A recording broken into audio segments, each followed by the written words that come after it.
Welcome back, everyone. I really hope that you had a wonderful evening, that you had fun, that you had deep sleeps, and that you are ready for today. For those arriving at the conference just now, welcome. You are most welcome. Thank you for making the journey, and thank you for making time in your busy lives for this. For those of you who were here yesterday, you will know that this event started in ceremony with the lighting of the fire that is holding our intention for the week, a fire I had enormous privilege of waking to and sitting with this morning. So thank you. I want to say thank you to the firekeepers who are looking after it for us and holding our intent. Before I outline briefly, because we are already running a little late, but that's okay, before I do that and say what's in store for today, may I invite Mindahi to the stage for a short opening to help us arrive and be present-centered. Tsihatsi, Tsiku, Tsikwada. Good morning, everybody. I just want to share a little offering to the four sacred elements today, so we can remember that we are in this time and space around the solstice.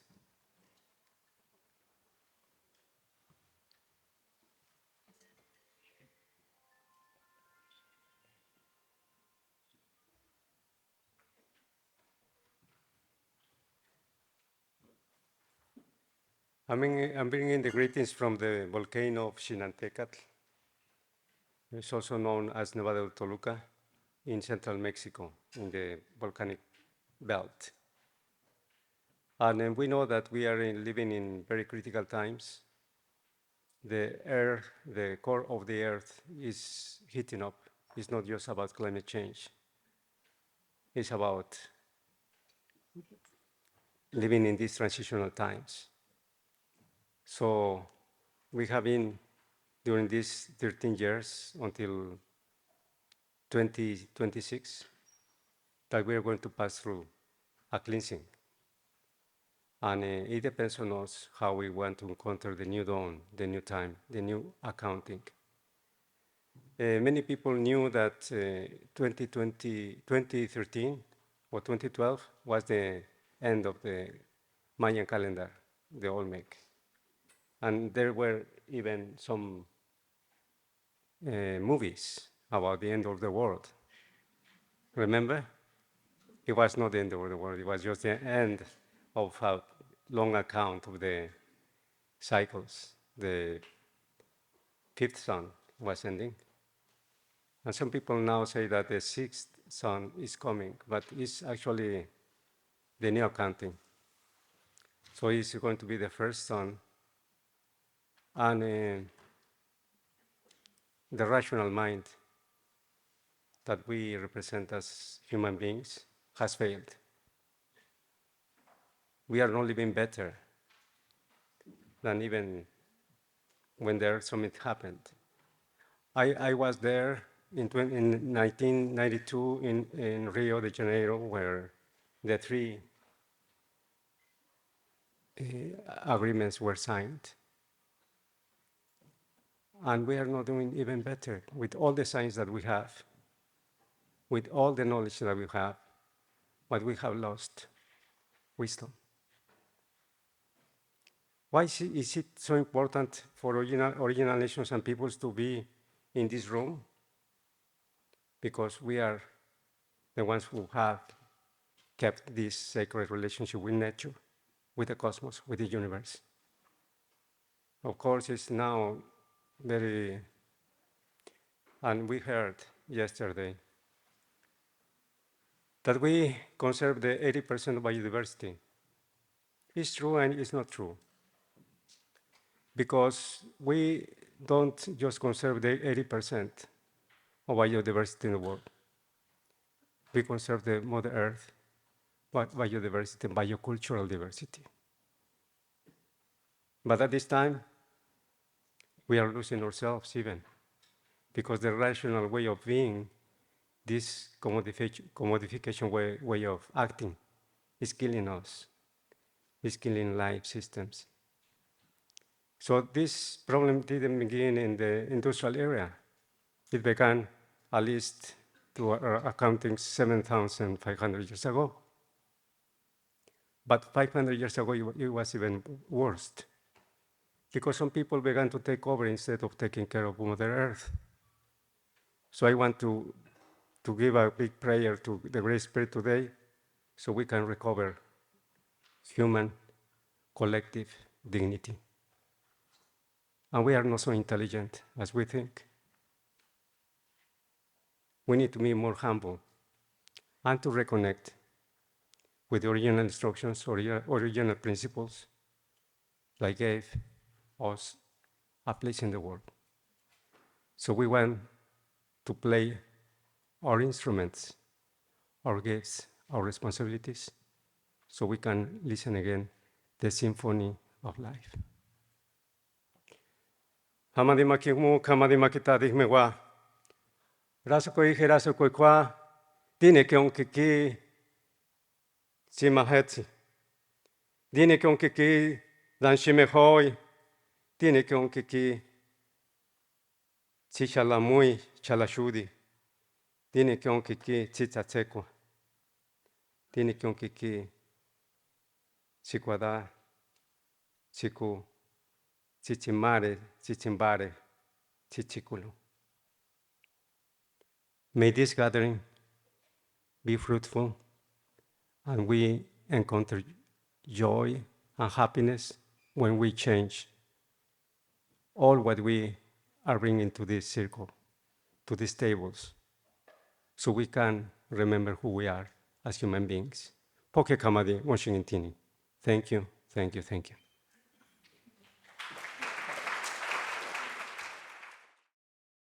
Thank you. Thank you very much, Mandahi.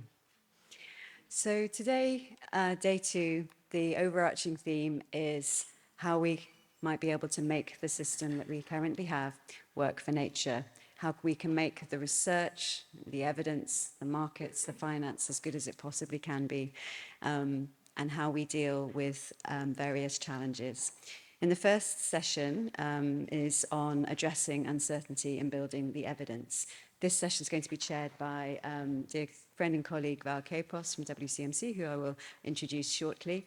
It will begin with a keynote from Catherine Brown, the Wildlife Trust, on moving beyond uncertainty to deliver nature-based solutions at scale, setting the scene for the panel discussion, which will examine how we might best frame and address uncertainties in the evidence on the effectiveness of nature-based solutions to societal challenges and the extent to which they can bring benefits for communities and biodiversity locally. The panel will look at new and emerging frameworks for monitoring and evaluation of the sustainability and explore transdisciplinary approaches to selecting metrics and embedding local rights and so forth. So really, really looking forward to that session. Well, I'm looking forward to all the sessions, but a great start to the day. Then we will have, after a break, we will have a sessions, oh, hang on, I've skipped one. No, I haven't. Look at balancing resilience concerns around nature-based solutions. So this session is going to be chaired by Stephanie Rowe from WWF USA, and it starts with a keynote from we'll start with a keynote from Professor Mercedes Bustamante from the Department of Ecology in the University of Brasilia, whose keynote will be on the Brazilian Cerrado. After discussing the interdependence of the social and ecological resilience, so taking into account these two important interlinked dimensions of resilience, the panel will be exploring approaches to enhancing this resilience in the face of climate change impacts and in the face of socio-political factors, and exploring the importance of adaptive management based on the science as well as based on traditional knowledge. There'll be an exploration of the significance of discussion and debate on the concept of permanence and short-term benefits of nature-based solutions for cooling adaptation. And there'll be some exploration of comparisons with technology. The ultimate aim, of course, being to develop a balanced approach to investment in climate solutions, recognizing that ultimately thriving nature underpins a thriving economy. In the final session of the day after lunch, we will be joined remotely by Karina Pimenta from the Ministry of the Environment and Climate and the Government of Brazil. talking about bioeconomy and biodiversity nexus with insights from Brazil and the G20 Bioeconomy Initiative. This whole session really speaks to the interdependency of governance, markets, and finance. These things are not independent from one another. They feed one another and influence one another, but we're really grounding this discussion in real-world examples. And we'll discuss some of the creative ways of resourcing and implementing high-integrity nature-based solutions that respect local rights, that enhance biodiversity, including aspects of the bioeconomy, the role of markets, as well as grassroots public civil society action. And exploring as well the potential, the importance of non-market mechanisms that share benefits and preserve wealth locally. So let's get going. A huge pleasure to introduce the chair for the first session of the day, Val Capos, who I've had the privilege of knowing for many years. She is Principal Specialist in Nature-Based Solutions at the United Nations Environment Programme World Conservation Monitoring Centre in Cambridge, UK, guiding the centre's work on ecosystems' roles in climate change adaptation, mitigation and health. Val's worked extensively, great depth of knowledge on integrating ecosystem services into conservation planning and ensuring that climate efforts benefit biodiversity. She holds a PhD in tropical forest ecology and has nearly 2 decades of field research experience all over the world, particularly in Latin America and the Caribbean. So passing over to you, Val. Thanks very much. And I'm going to start housekeeping by asking the whole panel to come up on stage so that we don't spend time shuffling around later. But I'm not going to introduce the rest of the panel until then.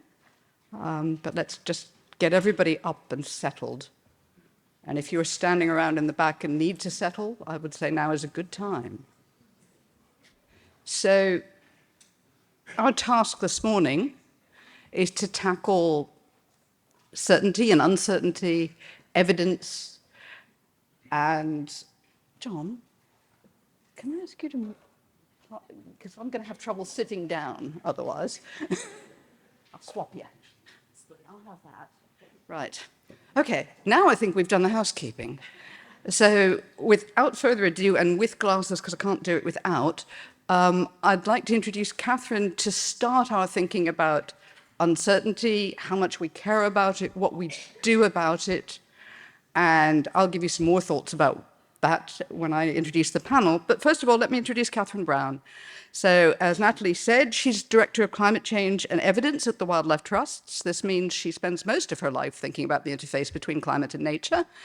And she's worked for 20 years or more in that space on climate change and evidence. And prior to, or at some stage, and I'm not quite sure when, she was head of adaptation at the Climate Change Committee in the UK. She's had a big international and domestic presence on this whole climate change and adaptation stage, and she's even been awarded an OBE for all of her services to climate change and nature. So Catherine, if you'd give us a keynote, I'm going to be brutal about timing, but I've always warned you about that. I already warned you about that. So. Thank you very much, Val, and good morning, everybody. It's really lovely to introduce today, and what I'm going to do is really set up the panel. So I'm going to just skirt around a few different issues that we wanted to talk to around uncertainty. Before I do that, just to say a little bit about the Wildlife Trust, particularly for those of you who have come from overseas and may not have come across us before. So we are one of the number of environmental NGOs across the UK. We're a federated set of charities, so there are 46 wildlife trusts across the whole of the UK, and also the Isle of Man and Alderney, strangely, but not Jersey or Guernsey. So if anybody wants to set up a wildlife trust in Jersey or Guernsey, please let us know after. And the fact that we're locally based but have a national presence is really important for us. So we do a huge amount of community work, a huge amount of local action and understanding those really practical issues to delivering nature-based solutions, but we also have a national presence as well. So what I'm going to do is talk about 3 themes in this talk, and the panel will pick up on all of these. And this is a very nice dovetail, actually. A lot of these started coming up yesterday already, so I'm going to try and pick up on some of that. The first is about getting something just about right is far, far better than getting it perfect, but completely wrong. And I'll show you an example of that. I want to talk a little bit about what I would call pragmatic action. So getting on with stuff. We know we're very short of time. Often we need to start implementing nature-based solutions without knowing exactly how they're going to work out. And I'm going to show you some examples of that with the ongoing learning. And then I've asked to be slightly controversial. So I'm going to attempt to make a point about measurement. Does measurement always matter? Should we always measure everything? Or actually, maybe shouldn't we always measure everything? For this audience, that'll be an interesting topic to get into. So to start with, just about right is better than perfectly wrong. Now, you will all have examples of this.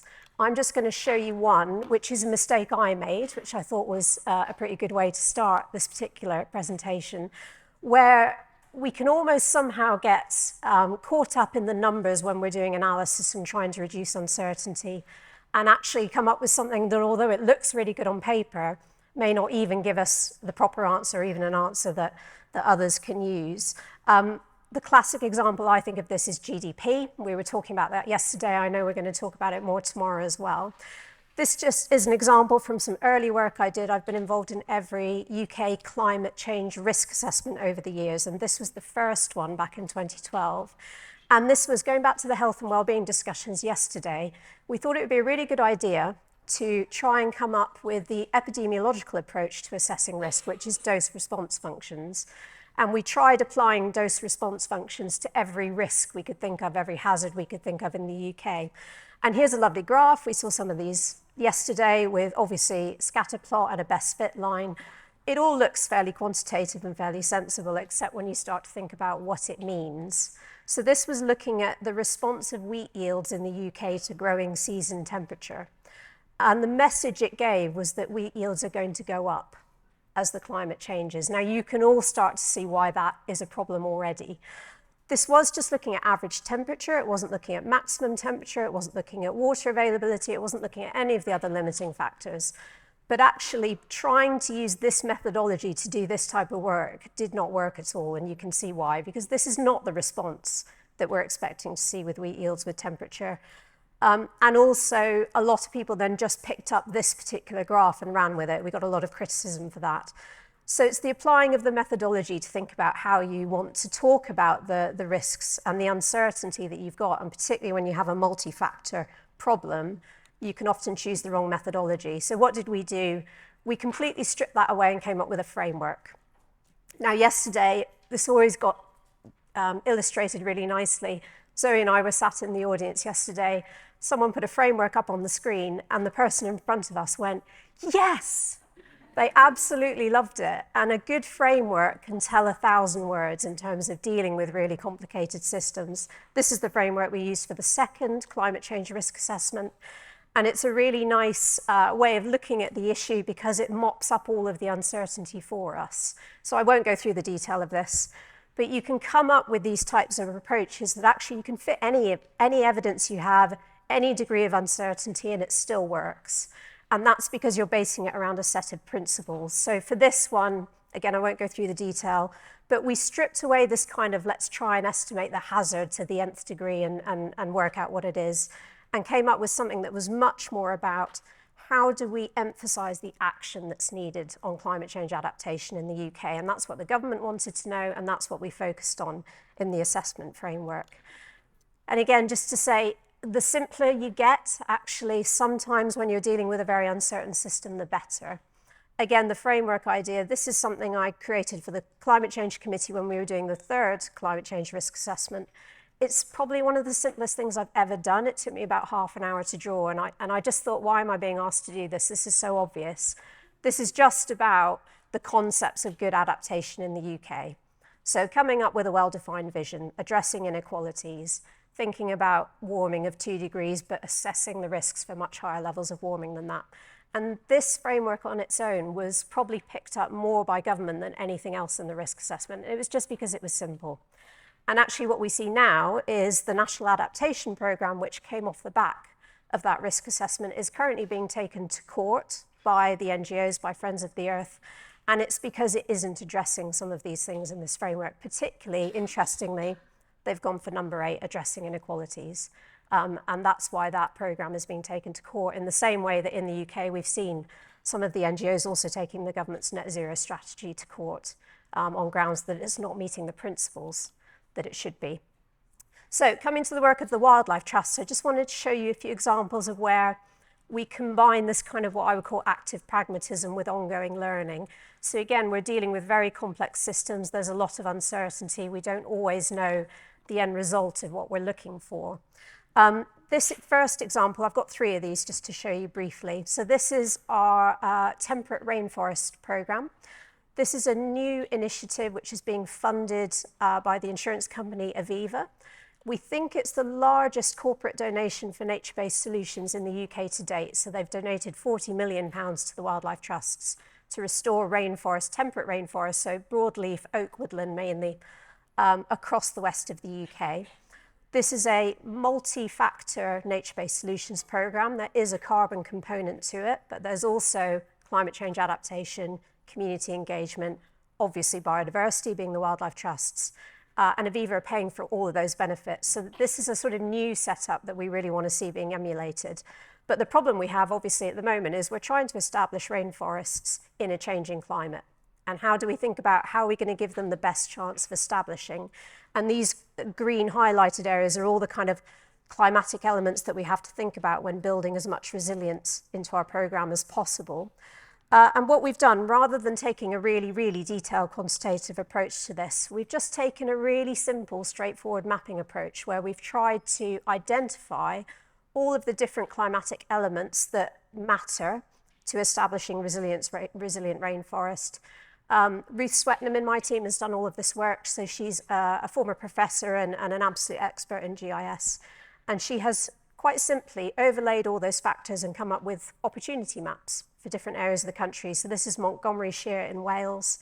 And what we're looking for is sites that are accessible, that are large enough, that are connected to other rainforest patches, that ideally are on north face slopes, that have they have altitude so that the woodlands can move up as the climate changes as necessary, that are near to other woodlands, etc.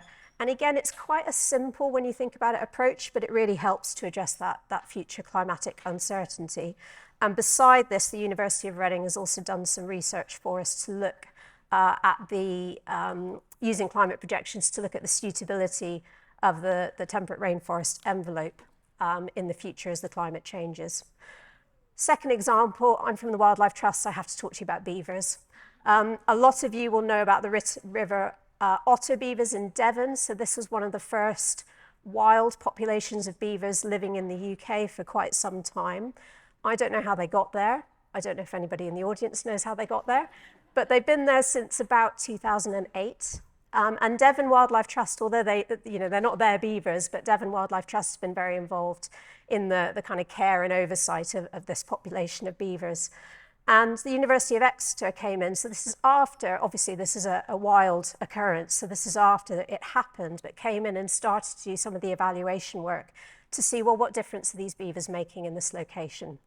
I really recommend this evidence report. I think it's a really, really good example of looking at multi-factor analysis. But they found in this particular instance that the attenuation rate was about 30%, and I think that's been replicated now for beavers in Essex, for beavers in other parts of the country as well.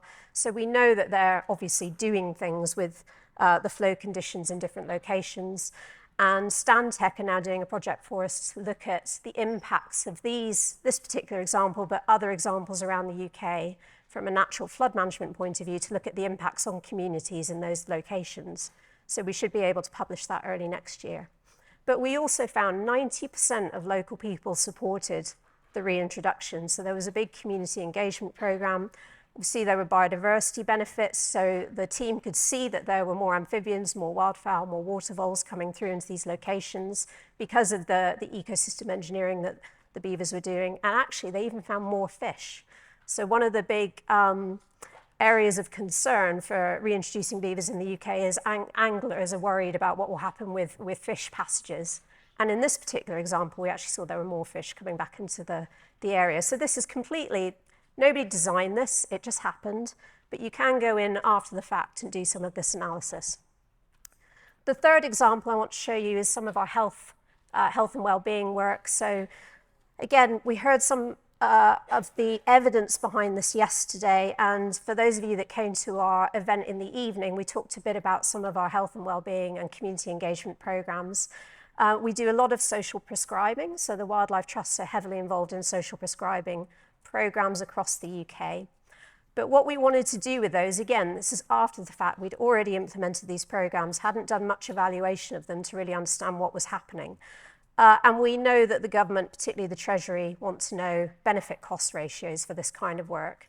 And actually, in the run up to an election, everybody wants to know benefit cost ratios, and particularly the answer to the question, how much of this should we be doing and how much is it going to cost me?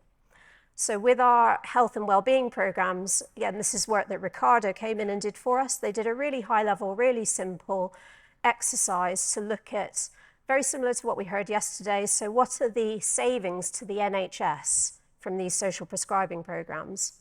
And what they looked at, didn't look at any other benefits, so no biodiversity benefits, nothing like that. They just looked at what's the difference before and after of the people coming into these programs? What are the avoided visits to accident and emergency departments? What are the avoided costs through doctor's appointments?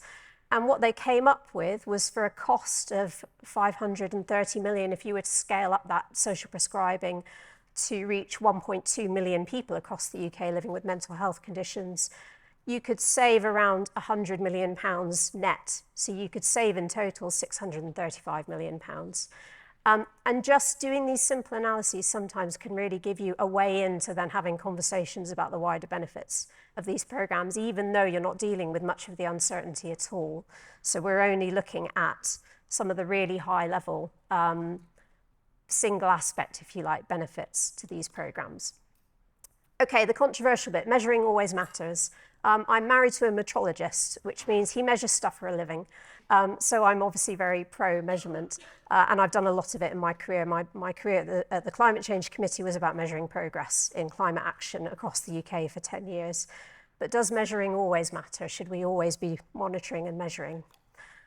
There's two sides to this. So I would say pragmatic measurement is absolutely critical to understanding what impact we're all having as a community, as different organisations, globally in terms of implementing nature-based solutions. And coming into the role, so I've been at the Wildlife Trust for 3 years, I would say when I arrived, if I had been sat in front of a journalist or a parliamentary committee and they had said to me, what impact is the Wildlife Trust having? It would have been quite hard for me to answer that question.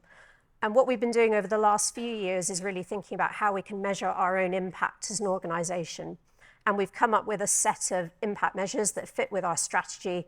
Don't worry about the detail of this slide, but just to say we have a publication now that goes through all of these metrics. And one of the 3 overarching goals in our strategy is nature-based solutions. It's the one I look after. It's called Goal 3. And we're trying to start measuring things like, what are our greenhouse gas emissions every year? How many people are we bringing through trust-led health and wellbeing programs? How much are we spending on natural flood management? Things that we can measure through time. But most importantly, we also have a list of things we can't measure yet, but we really want to measure to be able to really understand that impact. And relevance is really important here. I think we'll all have examples of where we've seen, policy documents, all kinds of things where the metrics then skew the interest in the action. I mean, net zero is a classic example where when you're only focused on one metric, you can obviously skew the benefits that you're getting from any particular program. So yes, it's absolutely critical that we measure our impact and we try and improve that over time. But actually, it's very interesting having moved into the role I am now, where I'm dealing with a lot of different types of nature-based solution, a lot of different types of people, and a lot of different, very, very different styles of program and work. And these are some of the things that I hear from my colleagues. So you can't measure people's feelings. How on earth can you try and get a monitoring framework that does that? We also do a lot of what we would call community-led action. That means we don't know what the endpoint is. So it's very, very hard to measure impact towards an endpoint when it's community-led. You don't know what you're going to end up with. So that's what we think of by action learning. Setting targets obviously can skew towards one-dimensional outcomes. Net zero, we've seen that with that, but a lot of people in the area I work in now don't like targets at all. and that's quite a different space to having worked in government. And the classic, you can't place a numerical value on nature. So we've already heard a lot about that already. I'm just going to do a test now. I'm going to show you all a video for the last couple of minutes. I'm not going to tell you what it is. I just want you to watch it, and then I'll explain afterwards, and then we'll go to the panel. So hopefully this will work. I am the natural world. It serves my needs, my words, my deeds. I'm a part of nature, like the birds and bees, like the ferns, the seeds, the dirt, the trees. We complement each other perfectly, giving each other balance and certainty. Just look around. There's life everywhere. The sky, the earth, the sea. Ain't it crazy how we're connected? Don't you think it's cool how we're linked? The one thing we all have in common is life. Let's not fall out of sync. Let's celebrate nature in our day-to-day, at home, at work, and how we talk, how we think. It starts with recognizing we're part of it all. Nature's reaching out. Let's answer the call. So that's a guy called George the Poet. If you've not come across him before, I would really recommend it. He's won Peabody Awards. He's really quite famous. He's from London. And that poem was part of the promotional materials we did for our Next Door Nature programme, which is our community-led engagement programme in cities and deprived communities in cities. One of my jobs is to try and measure that. So that's the question for the panel, is how do we get into measuring that kind of theme? It's a very different thing from the graph that I showed you at the beginning. So I'm 18 minutes, so I'm going to stop there, Val. Thank you.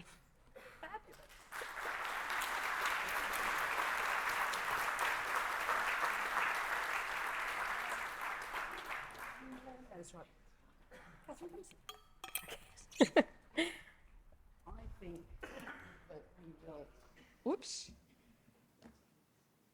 Take questions. Let's take one question in the room. We've got plenty of time for questions, which is great. Thank you, Catherine. And I want to say that really what we want to do this morning is to make sure that we have a conversation. And this is true with Catherine, and it's true for the panel as a whole. So wake up, think about your questions, take part in the conversation, please. Do we have any questions in the room for Catherine in the first place? I think it was a really, really nice introduction to what we need to think about this morning more generally, which is about certainty and uncertainty about what and for whom. Why do we need it? Surely there's some questions there. If not, I'll take the first question. Oh, okay, right. Lady in the middle here in the blue shirt, and then I'll take one from online and we'll keep going. Hello. Hello? Hello. Yes. 90% of people were in favour of the reintroduction of beavers. What were the concerns of the 10% that didn't want the reintroduction?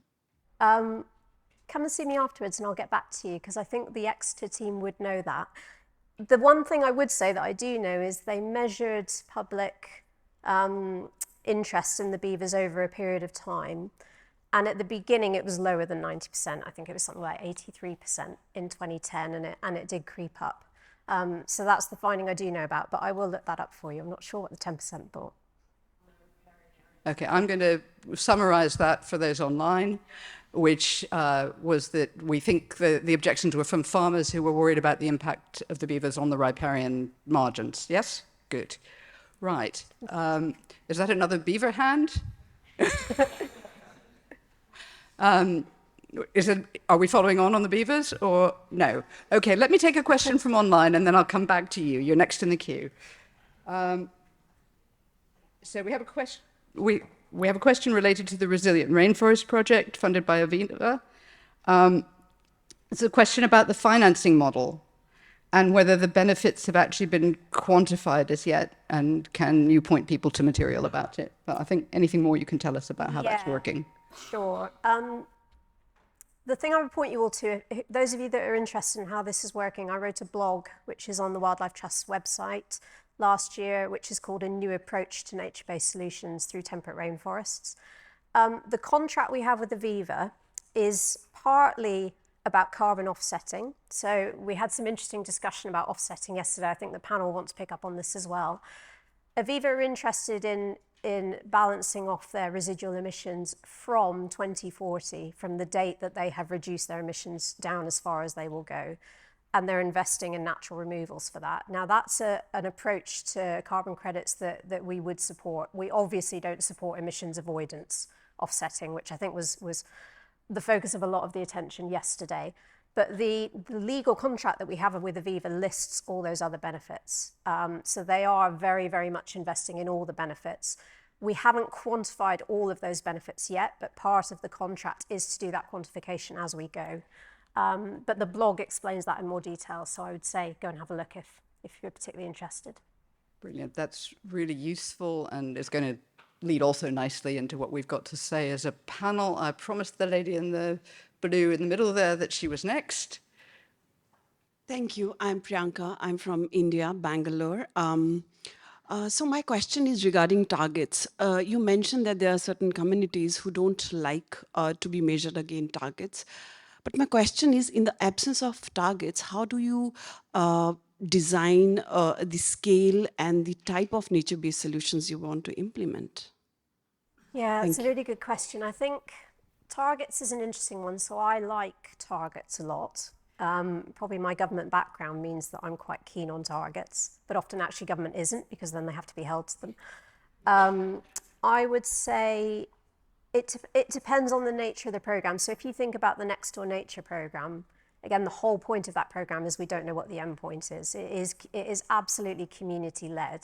It's very hard to set targets in that context. If you think about something like the Global Biodiversity Framework, the fact that we have targets now that describe all of the different aspects of what we need to do to restore nature by 2050, I mean, I think that's incredible. You know, so it's a range of different views, but I think the one thing I was highlighting that we need to be cautious of is when we set targets that sit over and above others, and net zero is a classic example, where we spend a lot of our time, and I spend a lot of my time, trying to bring net zero into a wider discussion about nature and climate resilience and health and well-being as well.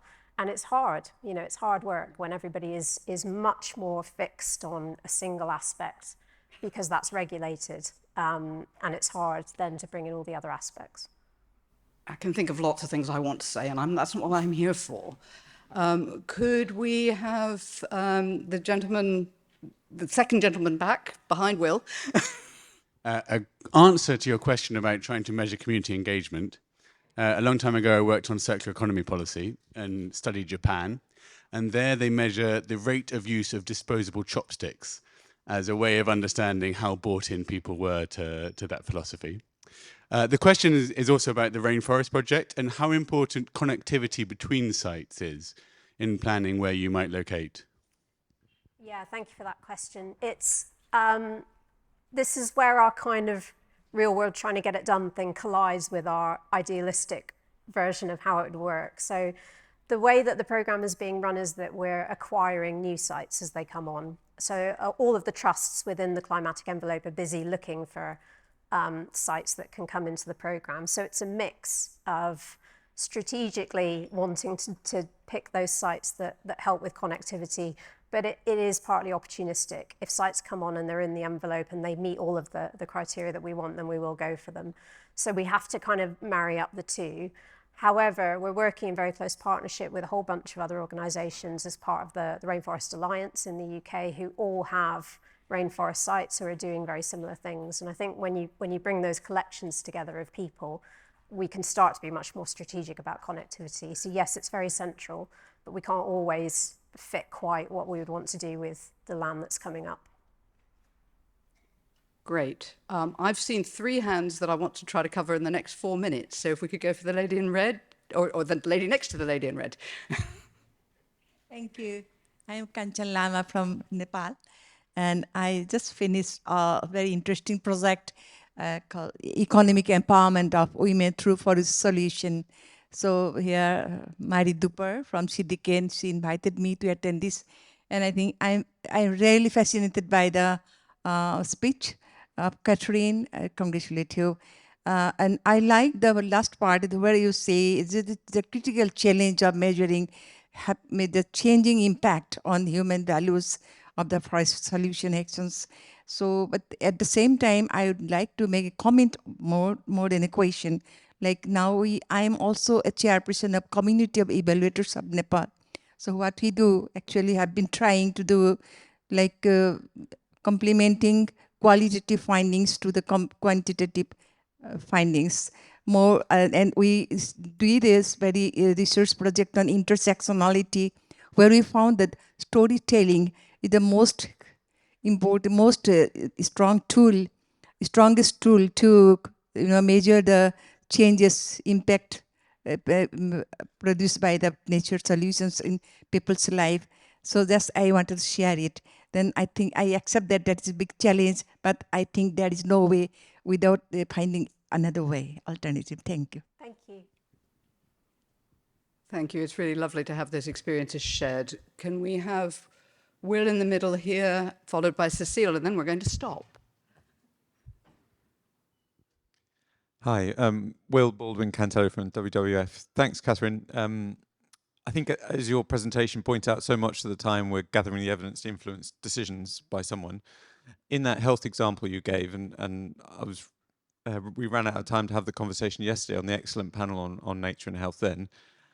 I'm interested in your views on how well that evidence on the health benefits of nature is actually influencing decision makers in terms of health budget spending or health planning and services and so on, because that's when we start to get that transformation.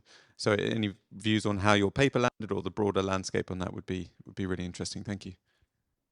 Yes, it's probably pretty obvious that that was the aim of that particular project. And I found it fascinating that the question we were being asked by politicians wasn't, what are the benefits? How do you quantify the benefits? It was only, what's this going to cost me? So they understood that it was beneficial, which is quite different actually. Some government officials you talk to, they want to know costs and benefits, but others, they just want to know the cost. They know it's cost beneficial. You don't even need to try and prove it. So that was very much about how much would we need to spend nationally to get this going, which is where the £500 million number came from. Sorry, I'm gonna take the easy road on this. I think wait and see over the next 6 months on health policy. I think it's been very difficult, and the segmented nature of government makes it very difficult. You don't have nature people sitting in the Department of Health, and the panel, I'm sure, may want to comment on this as well. But it's a perennial problem. How do you organise government to make sure that those silos don't happen? But I think, let's see over the next year or so. And there we have the expert view on uncertainty. Last question down here in the front, and then we're going to move on to the panel. Thank you. Can you hear me? Yeah. I think your answer to my question will also be wait and see. So we all love a good framework, as you said, but we don't love having a new framework and new sets of principles being published every week and in different terms, repeating the same concepts in different terms. I'm just wondering what you think, how you think we can ensure there's consensus and avoiding repetitions of the same concepts being repeated and presented in different ways. I think it's very important for the global bodies to do that for us. So the fact the IUCN has published its nature-based solutions standard, so the Wildlife Trust helped pilot that standard in the UK. I think the definition of nature-based solutions as well, having those global initiatives to give us that framework that then we can apply in the UK is really valuable, and having them as long-term frameworks. So the Global Biodiversity Framework is a fantastic hook now for us to build on. But yes, I absolutely agree with you. If they're 10 years, that's quite good. If they chop and change them every 2 years, not quite so good. Right. I think we'll stop there and try to move on to the panel. And you may have noticed that we have what might have been the largest panel so far. And that means that I'm going to be extra brutal on timing, and it also means that I'm going to go for very short introductions. So I'm going to introduce in the order that they're on the stage, which is not the order they're speaking in. So we're going to keep you on your toes and see if you can remember who says what when we get to the end. So starting at the far end, we have Gus Fordyce, who works in Nature-Based Insights, which I'm told is a spin-off social enterprise, I think is what he told me last night. But he can explain more about that if he needs to. Next to him, we have Sarah Lofquist from ETH in Zurich. Next to her, we have John Lynch from the Nature-Based Solutions Initiative, also known as the Home Team. Next to him, we have Merata Kafaru, who I think may get the prize for having come the farthest, having joined us from the University of Lincoln in New Zealand. Or Lincoln University, have I got that wrong? Right. And my Maori gave up on the full departmental name. And finally, last but very much not least, Mike Moorcroft from Natural England. So we've been set, as you've realized, to talk about uncertainty. We've heard really usefully from Catherine that we can work with uncertainty, that we have some ways of getting around it. The panel's going to explore this a bit more, but I want to think just very briefly, and I'm really not going to say very much, that we heard a lot yesterday about the varying values, the varying benefits. I've been talking for 15 years at least about the multiple benefits of nature-based solutions, even before they were called nature-based solutions. So we're actually dealing inherently with a multidimensional system here. And that makes thinking about certainty or uncertainty in any sense incredibly complex. We've also, most of us, been told that telling decision makers that things are complex isn't a good idea. And we heard yesterday that sometimes it is a good idea, and sometimes we need to be upfront about that. So I'm hoping that today's speakers will, each of them in their own way, talk both about those multiple benefits, but also talk about the different worldviews that we heard about yesterday and that we're going to hear about through the rest of the conference, and try to think about how we can either achieve some level of certainty or deal with, work with uncertainty, not just along single dimensions. I like people keep coming back to net zero going, it's helpful, but it's not helpful when we're talking about multiple values and benefits of nature-based solutions. And the question about, what do you do if you don't have a target? Well, I'd love to have a conversation about whether a target is the same thing as an objective. And no, we're not going to cover it right now. But I think we do have multiple objectives in picking up nature-based solutions, and we get asked all the time about the certainty with which we can say that those objectives are achievable. So I'm going to ask each of the panelists in turn to say something for between 5 and 7 minutes. As I've warned them, I'm going to be brutal, and I'm going to have some lovely little tone on my phone to enable me to be brutal. And then really we want to open it up to you and to have a bit of conversation. And we'll come back then at the end for a little bit of summing up from each one about concrete next steps. So if we could start off with Mike, who has you can either stand up or you can just pick up the microphone. Oh, you've got slides. Yes, right. So I'm going to sit down and hush up and encourage Mike to talk to us about his version of working with uncertainty. All right, marvelous. Thank you. And it's good to be with you this morning.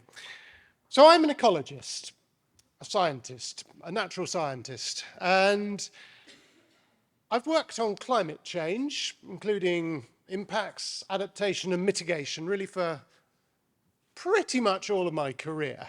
And I suppose the first half, broadly speaking, I was very much working in the field, understanding ecosystem processes around things like carbon cycling, tree growth, plant growth. But more recently, although actually it isn't that recently, it's about 15 years in fact, I've been working for Natural England, which is the national conservation agency in England. So we're a government body, a public body. And so I've spent a lot of time reviewing scientific evidence. I'm still very much a scientist. Please don't call me a policymaker. I wouldn't be allowed to be here now if I was a policymaker, because we're in a pre-election phase. So I'm a scientist. But who's advising policymakers and also practitioners? So reviewing the evidence to say, what does it really mean? What can you know? What level of certainty can you have? And then hopefully make some informed decisions, be that on the scale of a local nature reserve or indeed for national policy. So I suppose my most recent experience of doing this on the big scale is also as an IPCC lead author. And I was the one who led for Working Group 2, the adaptation working group on adaptation for biodiversity, but also nature-based solutions.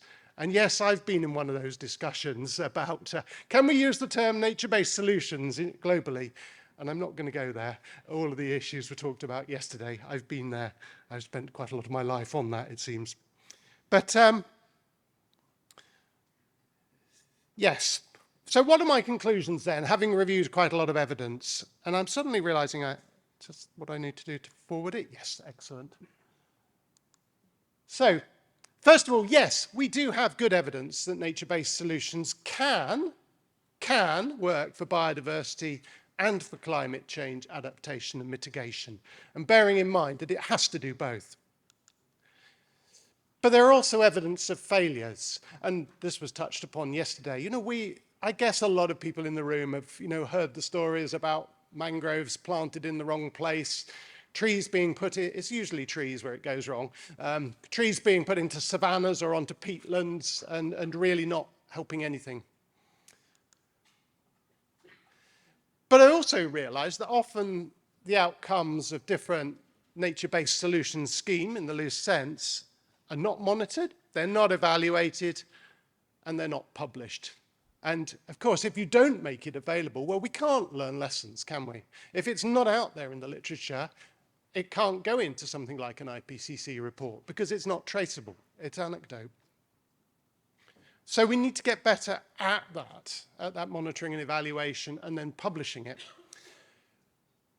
But there are also real research questions. It's not just about monitoring and evaluation. It's also about real research questions. So nature-based solutions, are they vulnerable to climate change themselves? Even if we are planting our trees in the right place, are they the right trees for the future climate as well as what we have now? And can we quantify carbon? And yes, it isn't all about carbon, but carbon is an important part of it.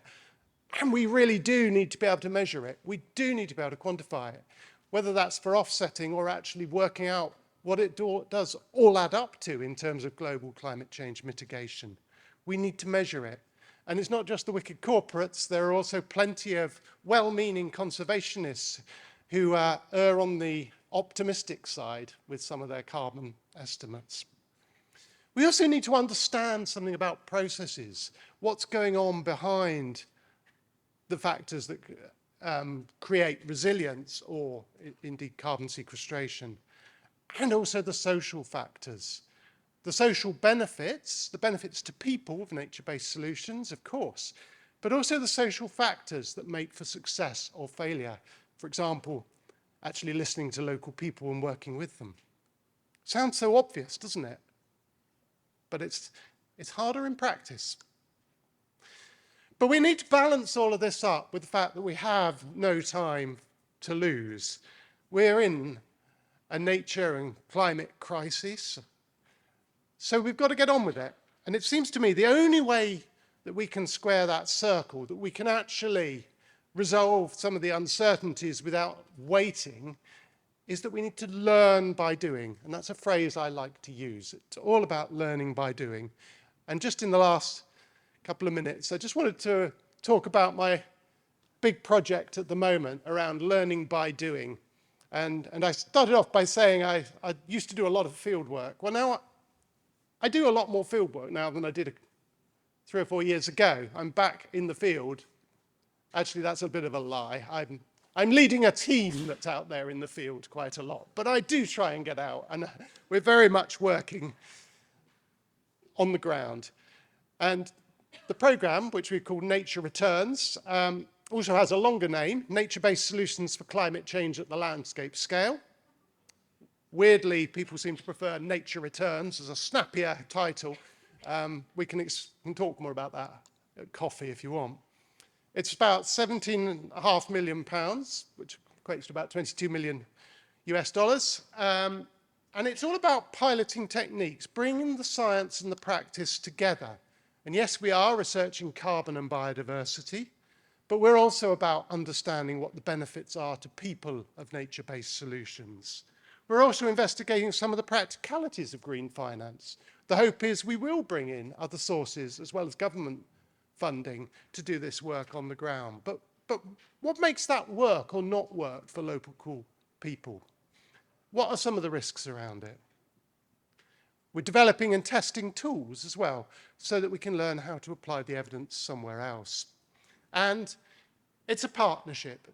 Government bodies like mine, but also wildlife trusts like Catherine's responsible for, private landowners, and a whole host of other organisations. So this is what it looks like on the ground. We are funding real live work. I've got the stop. Real live work. We are planting trees in the right place. But also we're looking at scrub and grassland creation and wetland creation to see how they do as nature-based solutions. We're doing a little bit of work to build resilience to flooding. That's a leaky dam that raises the water table in an area. And also it's kind of a sort of surrogate for a natural debris dam. We're talking with people. We're measuring, in this case, methane, using cutting-edge techniques for looking at LiDAR to understand tree growth. And then we're producing data and sharing what we've found out. And if you want to know more, I could go on all morning. Don't worry, Val, I won't. But we do have a poster, so do come and talk to us over coffee or later today. Thank you.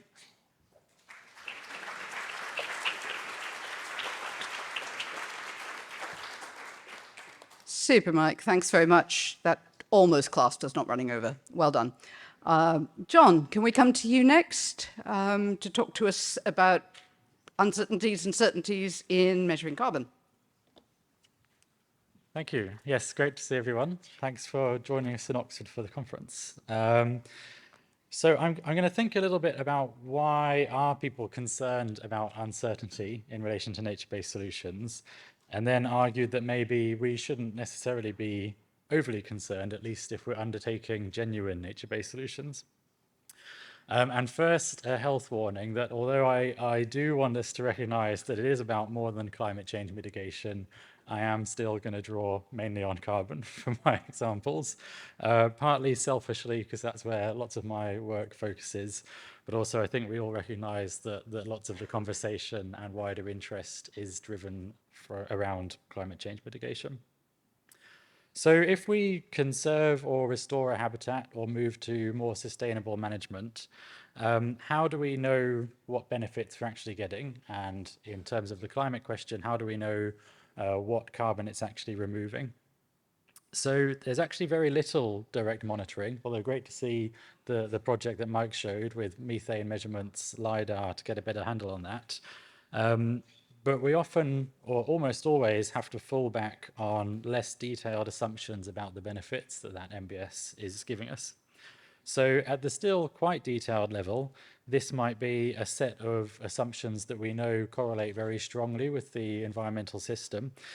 So for some of the work I'm interested in around peatland restoration, it may be if we know the vegetation cover and the water table, we can estimate fairly reliably the greenhouse gas emissions and removals.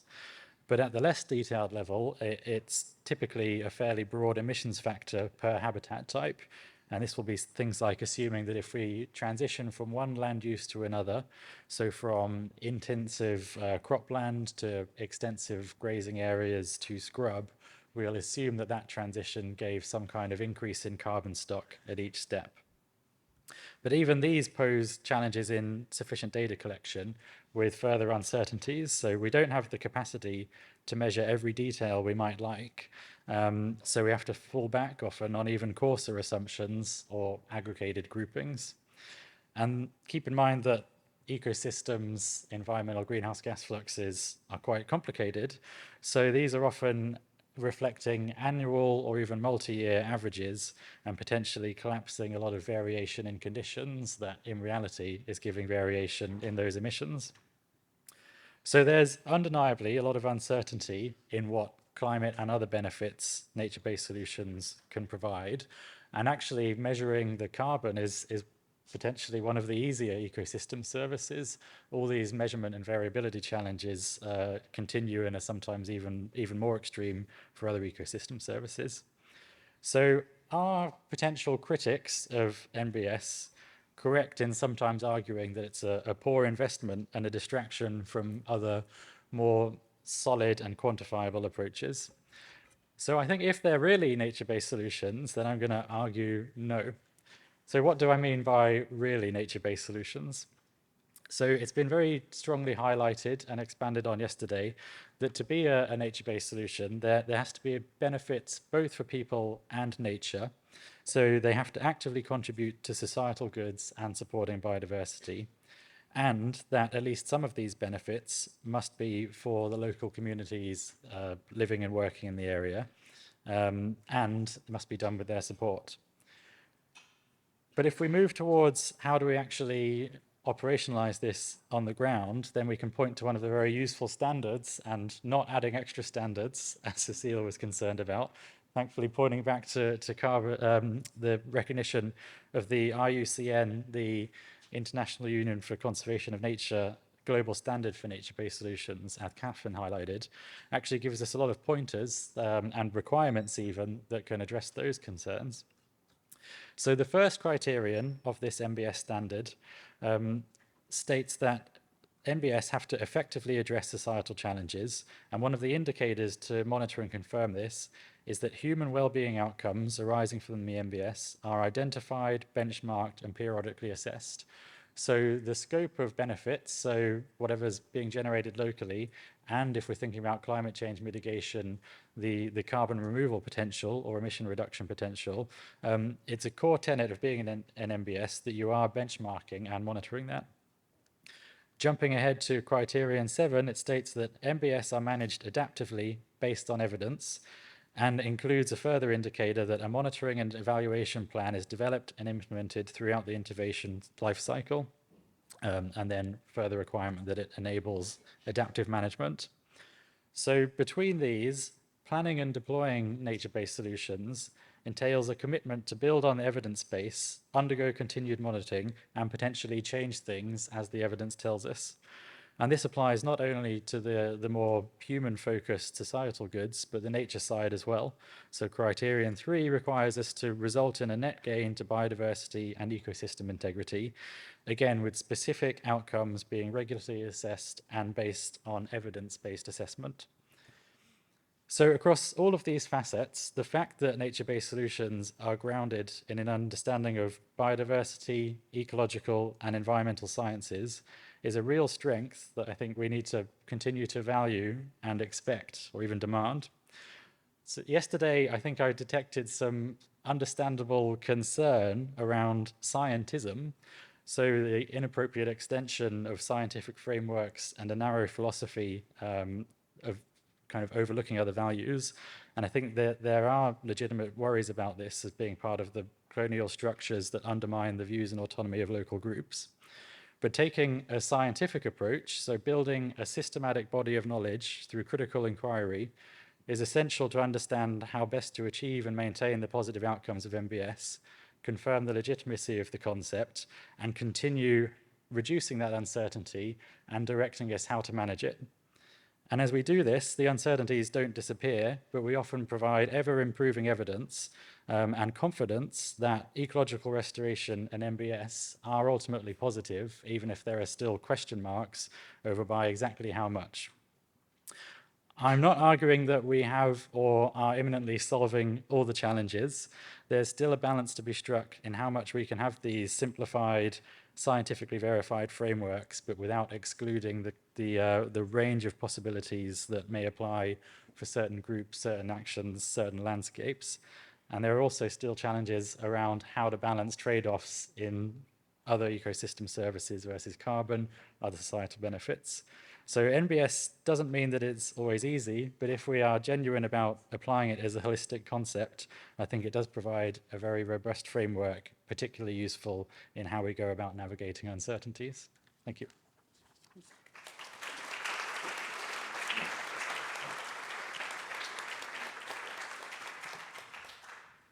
Thanks a lot, John. And so far, we're doing pretty well on time, so that's great. Thanks for flagging up people's concerns about, I think you called it scientism, which might be a new word. But in any case, I take that point, and we've heard a lot already in the conference about how important local people's, the community needs, wishes and values are. And I'd like to ask Murata to talk to us a little bit about how we make use of how we best capture those needs and values, and how we make best use of the knowledge that those communities hold. Come on. Good morning, everybody. Tēnā koutou katoa. Okay, so this morning I just want to give a values approach to nature-based solutions. And related to that, the idea of values approach is the ideas of intent and accountability. For me, I wanted to start this way because for us in New Zealand, if we were to translate the idea of nature-based solutions from the English into Māori, I think we'd come up a little bit short. But if we were to think about nature-based solutions from the point of view of values, and the idea of intent, and again, the idea of accountability, social accountability, environmental accountability, or ecological financial accountability, well, I think we've got something to talk about. So I think one of the key themes of the session is the idea also of uncertainty and the difficulties of progressing solutions in light of it or because of it. So again, for us in New Zealand, for Māori, we've dealt with uncertainty by reference to our cultural values for a long time. These values help to orientate us toward a position or a standpoint, or perhaps our identity as well. But I think perhaps more importantly, our values help to orientate us toward action in terms of how we can and how we should deal with whatever the circumstances are that we are faced with. So I'm going to start with a whakatauki, or a saying that goes something like this. We walk backwards into the future. Kia whakatō muri te haere whakamua. Put another way, we look back to the past to understand where we've got to where we are today. I'm starting this way because before us, it's important to get the framing right to help with problem definition. The perspective helps us to understand what's giving rise to particular phenomena and why we are faced with conditions and settings that we are confronted with. So framing is really important if we want to get to the right kind of answers. And if we're going to sort of wrap up all of these ideas into one value or one concept, this word for us is whakapapa. It's kind of a real, I feel like I've been given a bit of a hospital pass to try and sum up all of our values in 5 minutes. My aunties and my uncles would get a little bit hoha or a little bit cross with me if I was to try and do that. So I'm not. So I'm just going to talk about one value. It's whakapapa. So I think my cousins in the Pacific and elsewhere would have something similar to say too. It's the beginning and an end for us, our whakapapa, when we're trying to talk about anything important. Simply, it's about time past and time present. It's about the layering of time. It's really important to understand, for example, the layers of practices that have led to, say, biophysical changes, resulting in, say, ecosystem degradation, pollution, destruction, things like that. This unravelling helps us to identify responsible parties or maybe irresponsible parties, as well as gaps in knowledge and things like that. Whakapapa from these points of view helps us to determine how we can pivot towards solutions to help restore something and return to good health, or oranga, which is the ultimate goal of our environmental practice, or kaitiakitanga.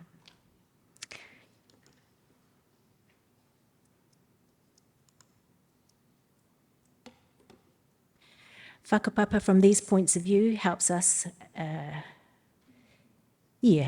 actually, I'll just jump because I know I've only got 2 minutes. So whakapapa, to think about this from another point of view also, is a structural chart of all living organisms and species, including humans. In essence, it's our complexity theory of the world around us, identifying things like connections between species, hierarchy of species, the increasing complexity of species over time, reciprocal relationships between humans and the ecological environmental worlds, the concept of order, through layering, and for us, papa means layer to layer. It's a bit like thinking of about evolutionary categories like phylum, class, order, family, genus, species, subspecies, and stuff like that. But for us, whakapapa goes all the way back to the beginning of time, to countless epochs of time, connecting spiritual realms to environmental and human realms as well. So we're all connected. We're not separate from the whenua, the land, tangata whenua, people and land, we're all together.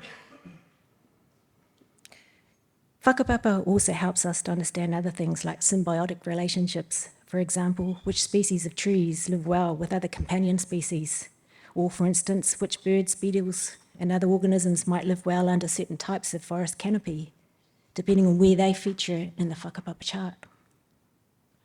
This kind of whakapapa knowledge is encoded in various forms as well. It's passed down from one generation to the next. So for us, if you want to develop a tailored approach to nature-based solutions, whakapapa is the frame, whakapapa is the paradigm, and it is the practice. So I'm just going to quickly jump now, because I'm going to really run out of time, to an example of where this makes sense for us. So on my father's side in Auckland, Ngāti Whātua, what we've been doing here is a urban reforestation project. 1 minute, cool. It's been going for about 20, 25 years.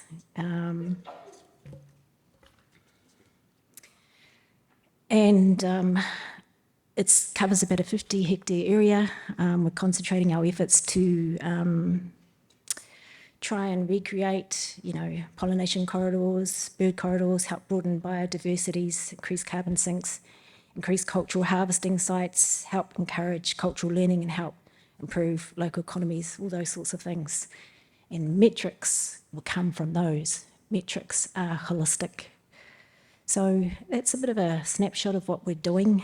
I'm just going to quickly end with a saying, haere tawhiti mai tātou, kia kore kawe ki tāwhiti atu. We've come so far to not go further. That's one of my matua, my uncles on my mother's side, saying, it's a bit of a reminder about we have come far, we've endured a lot over time. Wasn't that long ago, all we were left with was a quarter acre, which was a cemetery. But now we're rebuilding our cultural footprint in our urban centre, and we've got to continue doing what we're doing together with others in our city, and together with the trees, the birds, who are also actors. They also have identities, they also have a status. When we talk about collective responsibility, we do it with them. They also have a perspective that we need to value. We have challenges along the way, but we have whakapapa, and we have a plan to keep us focused on what we need to do. Thank you for your time. Kia ora.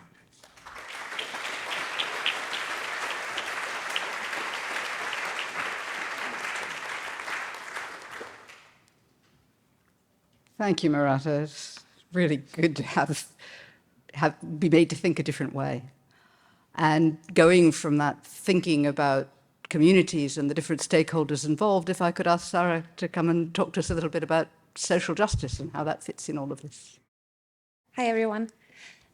We all know by now that for us to reverse ecosystem loss and climate change, all of that is hinged on us figuring out how to make nature-based solutions scale. But the agenda for nature-based solutions so far have largely been set by actors in the global north. And in this, there are important equity implications we need to account for. Environmental policies designed in the global north, but targeting the global south, have, and in many cases, a dark history, where objectives of local and indigenous communities have been marginalized at the expense of foreign conservation desires. With the momentum now rising around nature-based solutions, we need to place specific focus on equity to ensure the same mistakes are not repeated. The nature-based solutions discourse largely circle around a win-win narrative between finance, social benefits, and nature recovery. And that's obviously what we should always aim for. Yet, win-wins in land use sciences in general is elusive, and trade-offs are almost always inevitable when private finance is going into nature. And given the strong power imbalances in restoration, this comes with strong equity risks, as external funders can push for their desired landscape objectives, often linked to carbon, to be optimized for, at the expense of local land values, which may be vastly different. In one of my PhD chapters, I was lucky enough to work with 20, let's see, this works. Yeah, with 20 world-leading scientists to conceptualize equity-centered restoration and explore how the role equity plays in nature recovery. And what we found across the board was that projects that focused on equity and that let local communities lead decision-making processes were more likely not just to be socially just, but also to yield ecological and climatic benefits that sustained over time. So what this tells us is that an equity focus is not only a moral imperative, but is also imperative for the long-term success of nature-based solutions. In the same study, we also wanted to explore how, in this case, ecosystem restoration potential overlaps with population density and HDI. So the first map shows restoration priority overlaid with population density. But the second map, which I find even more exciting, is Human Development Index overlaid with restoration priority. And you see the areas with the highest restoration priority and the lowest HDI pop out in yellow. And we see that such areas cover a large part of the global south. So what this means is that some of the most vulnerable communities globally have the most to lose from us implementing nature-based solutions poorly. But it also means that if we approach nature-based solutions through an equity lens, we can manage to tackle social injustices and nature recovery in tandem.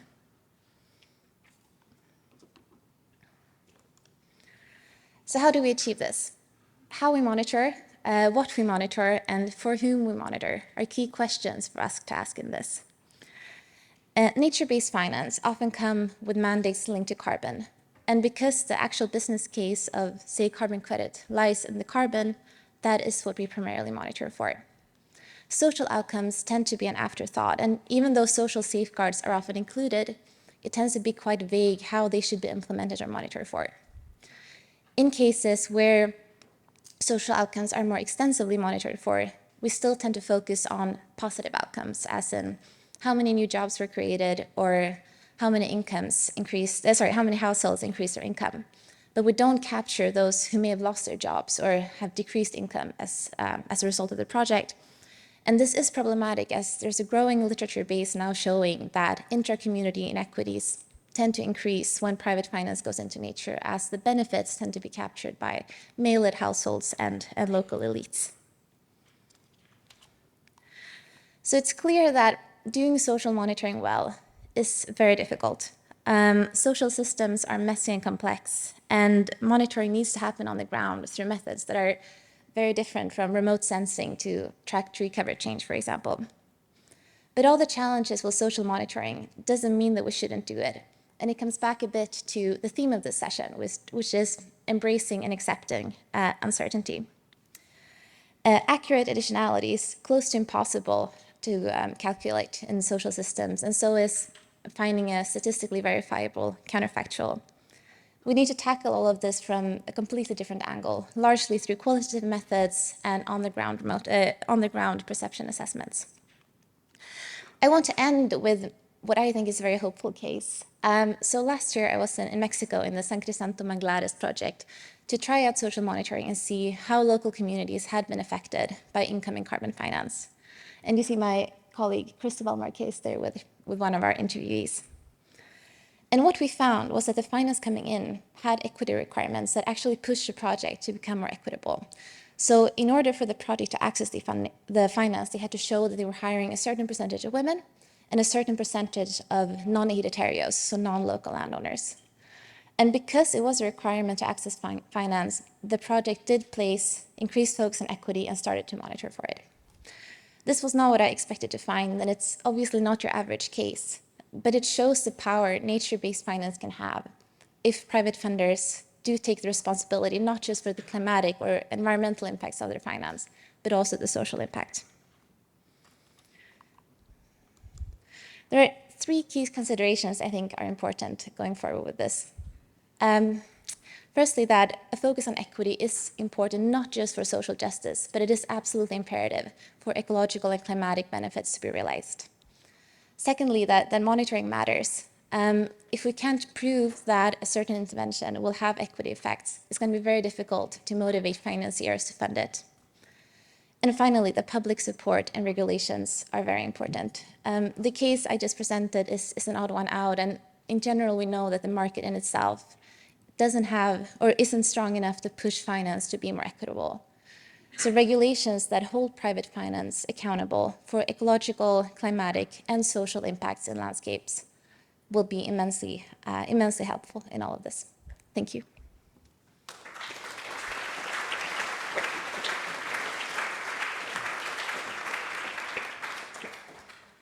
Brilliant, Sarah. That's got us in another dimension as well. And now Gus is going to talk to us about monitoring approaches and data, maybe. Yeah, about the problems in my life, basically. So, I work with Cecile at Nature-Based Insights.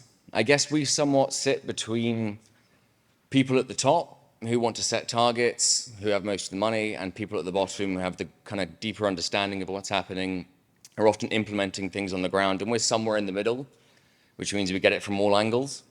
And I'm going to sort of mention three things. The first thing I was going to talk about was this idea of systems thinking, but everyone's done quite a good job at covering that, from Unai yesterday morning to a lot of the things that people have talked about in terms of social values, institutions, biological components, carbon. All I'll say is that if you speak to a community ecologist or a social scientist and ask them any question about what they think will happen, they'll almost always say, well, it depends. What you do with that obviously is quite difficult. I think if we start on the basis when it comes to using monitoring and evaluation to navigate this uncertainty over the long term, and NbS is about the long term, we have to be in this for the long run for this to work. You actually need to build a sort of systems model, a theoretical systems model of your socio-ecological system in the first instance. So if you imagine a spider's web, all you're doing is pinging one bit of that spider's web. And you need to start to understand what's the probability of different parts of different threads in that web wobbling as a result of what I've done. What's low probability, what's high probability, what do we simply not know? And accepting what we don't know is a really important part of it. Mike talked about, research programs and monitoring and evaluation. The way I see it is that long-term M&E is just a series of different research programs embedded within trying to understand a system that you're impacting. So that's all I'll say about that. One of the main things when we look at the evidence base currently is because NbS are really contextually specific, they're very different in different parts of the world, from the different tree species you plant to different soil types. The evidence base currently is very diffuse and very diverse. This is obviously a good thing because the world is very diverse, but it means collating evidence is quite tricky.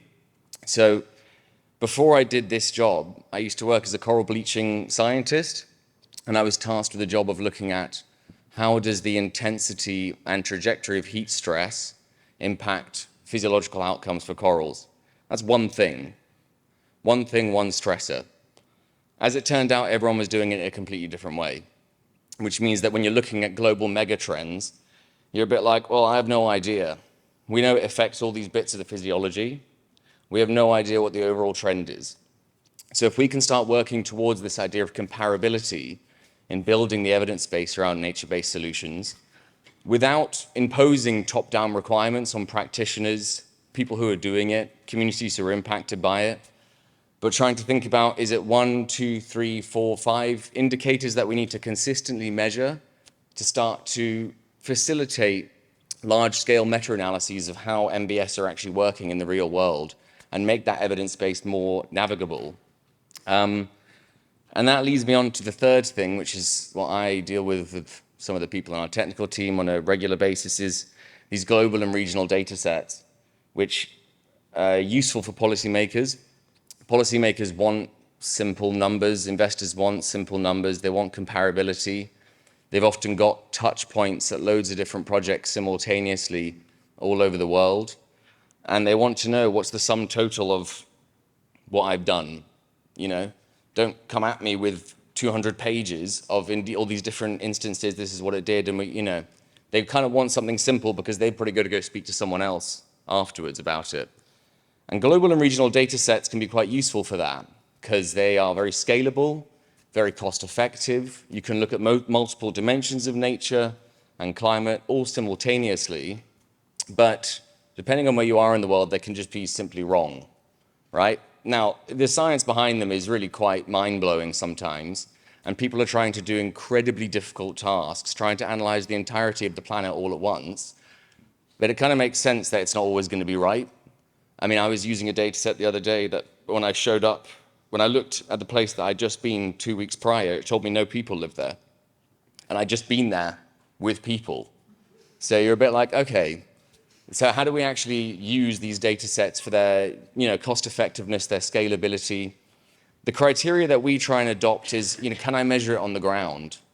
Some of these models are so complex, they've abstracted nature to such a point that you're a bit like, I don't actually know what it means on the ground. And if I start making decisions on a large scale with this data set, and I get to the ground, I start measuring things in a different way, how are we going to integrate top-down what people require up there and what people are doing down there? How is that going to work? We're all just going to start going in different directions. So when it comes to navigating these data sets and choosing them, we always try and think of that idea of, can I measure it on the ground? Can I validate it? Can I feed information back into that data set, into that model to improve it in the long term? And then one of our little catchphrases, because for some reason we keep developing catchphrases, is it's only useful if it's useful. So we sort of started where I think a lot of people start, which is, loads of data, let's just go mad with it. Look at all this data that's out there, let's use it all. It quickly realized that basically people didn't really care about half the stuff that we were showing them. So now when we present this kind of work, we say, look, well, what do you want? What are you interested in? And what data do we have that can facilitate decision-making led by you? And how can we exchange knowledge in a way that actually helps scale these very localized solutions to whole landscapes where they effectively need to be implemented to make a big difference in the grand scheme of things? So yeah, that's pretty much it. I don't want the stop sign being waved at me. So thanks very much.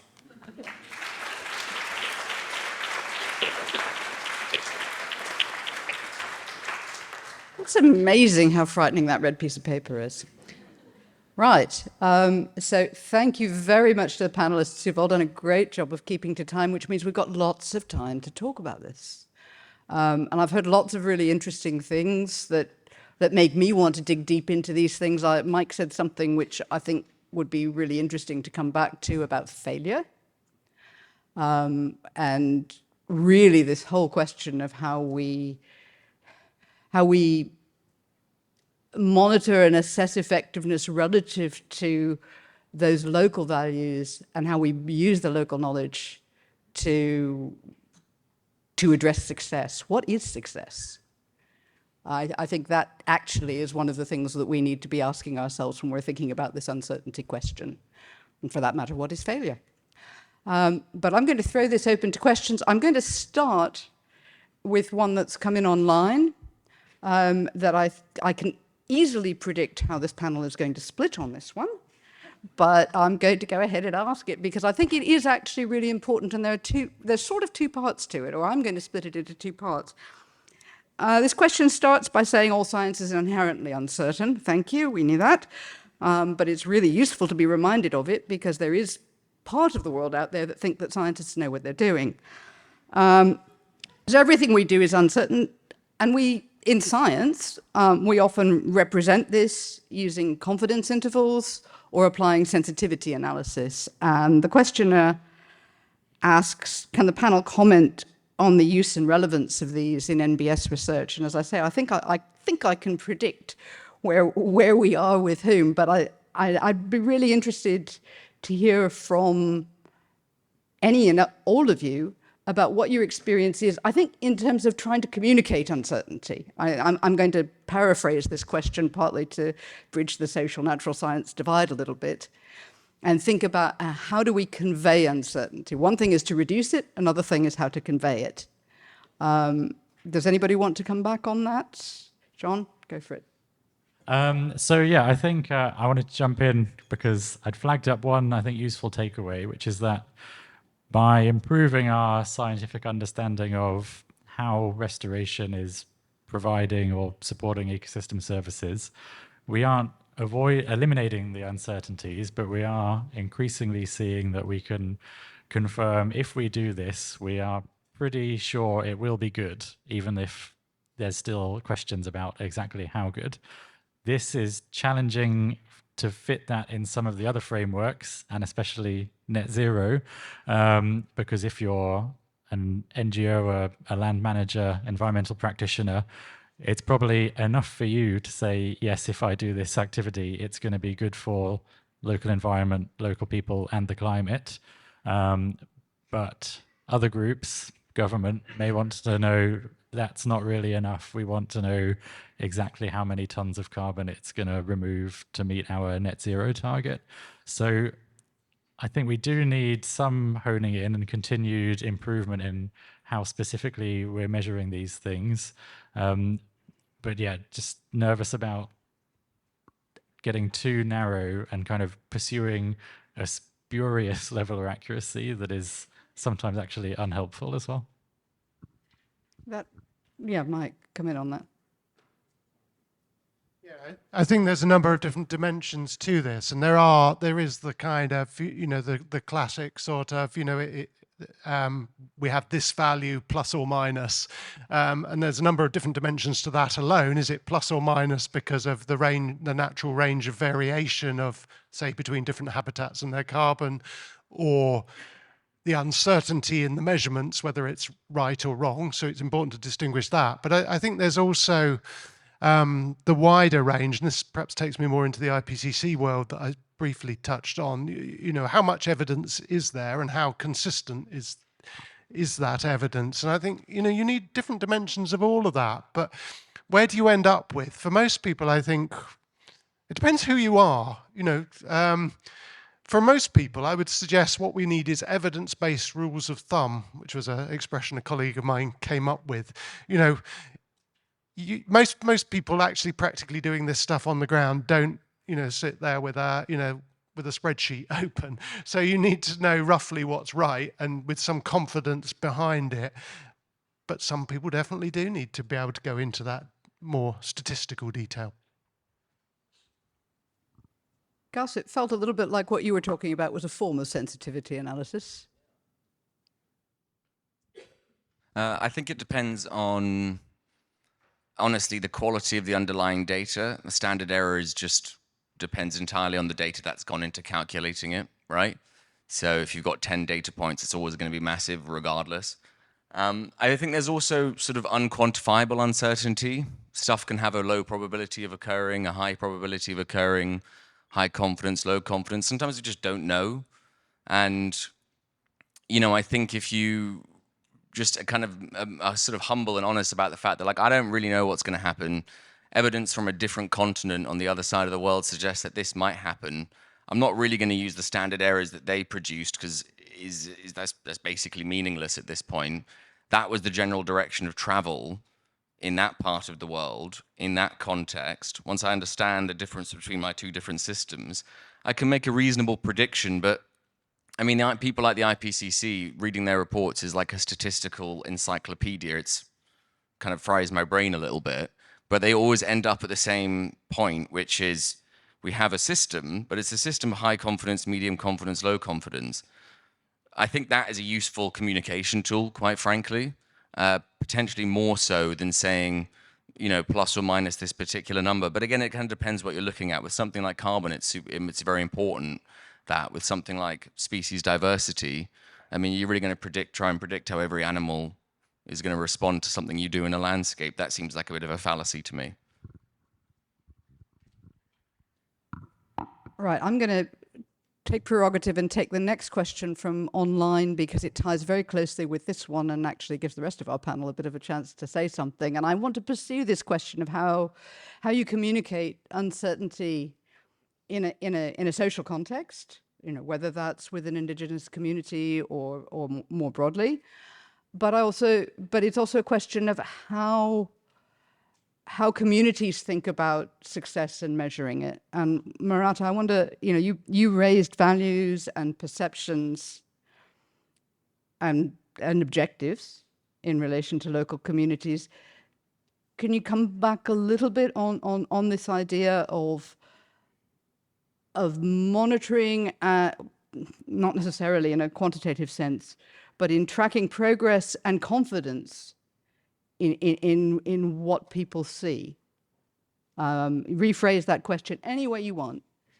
But I'd love to hear from you about perceptions of success and how you assess progress towards it. Success, what does that look like from a community point of view? I think I might try from that perspective, because it's a little tricky to otherwise try and interpret your question from many other perspectives. I'm really just going to talk from what I know in New Zealand. I think that's the best way to start. I think where I'll start with is to address some of the challenges that our communities are faced with as well. So our communities, so just to give a bit of a picture, our marae-based communities, probably only around 5 to 10% of us actually physically live within them. So one of our biggest challenges, therefore, is to reconnect the people back home, and then to have them engage in these projects, whatever they might be. So success, number one, then starts with having them come back home and engage. I could go on quite a bit longer, but I just wanted to highlight that as the number one thing. And I think that applies to probably a number of other Indigenous communities around the world too, who have been disenfranchised or been disconnected from their homelands. So before we even get to the nitty-gritties of measuring or those sorts of things, we actually need to bring people home and connect them and to have them engaged with their whenua, with their lands and programs. But it's good to be reminded of that. It's really helpful. Sarah, is there anything you want to say at this point, or should I go to the room? Okay, I saw some hands waving. I'm going to start down here, Alex. Hello, my name's Alex. I work for WWF UK, and maybe this question is actually a segue into some of the next sessions today. It's for you, Sarah. If you could help us understand how, in the context of private finance flows and especially transnational flows, how would you go about, where would those regulations come from that you were mentioning, and how might they depend on the type of financing? I'm working a lot with the carbon finance developers and so on. And what I hear from them is that they think there's responsibility should lie with the project developer, who's often in the global south, right?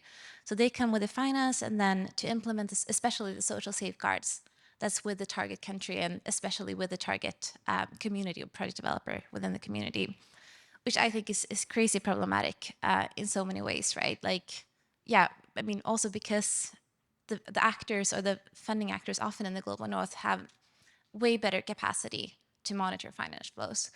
So, I mean, we see some movement in this direction, right, with the TNFD and the EU taxonomy to some extent, trying to hold finance, like trying to help financial actors understand the impact their investments are having. It's not legally binding as of now, but my take on it is that that's where we need to start. The regulations need to be on the source of the finance and not on the recipient of the finance. And I think that's a discussion that's not being held enough. So yeah, happy about that question. Thank you. Okay, could we have the next question down here? And then there's one at the back. And yes, I do see upstairs. Good. I'm Jane Frere. I'm a research-led artist. And I want to pick up on a wee bit on what you've been talking about on carbon and communities, because I'm from the Highlands of Scotland. And I'm sure that many of you in here may know that up in the Highlands, we have a number of really big ecological restoration programs which are going on. Rewilding is the term that we use up there. And we have, for example, we have Trees for Life. You're going to be hearing from the founder of Trees for Life tomorrow, Alan. And we have Highlands Rewilding. That's Dr. Jeremy Leggett. and we have Scotland, the big picture. So we have some really big movements going on up there. Now, I often am pulled out to represent the local community. So we don't need to go to the southern hemisphere to understand the challenge for these big land, well, it's land ownership. Also, some of you will know that in Scotland, we have an appalling record of land management and land ownership. So we have a legacy of mistrust, Highland clearances. It's coming from there.